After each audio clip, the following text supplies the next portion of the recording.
Xalq şairi Musa Yaqub yazıb ki, yanğısı nə olar bir alışqanın? Böyük ümidlərlə müdrikəm, pirəm.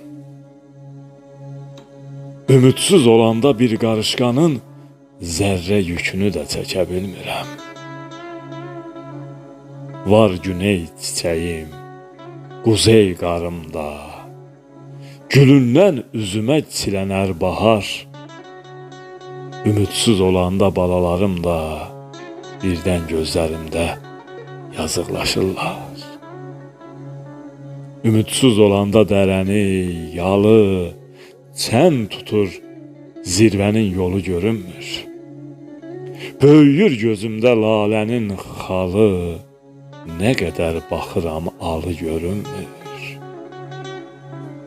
Ümidsiz olanda köksümdə bir an saxlaya bilmirəm boş ürəyimi.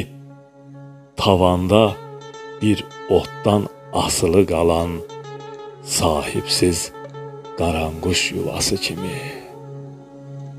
Durnalar səmaya yazar xəttini, torpaqda sürünər ümidsiz qanat. Mən həyat qədrini, ümid qədrini, ümidsiz olanda bilmişəm heyhat. Mən həyat qədrini, ümid qədrini, ümidsiz olanda bilmişəm heyhat.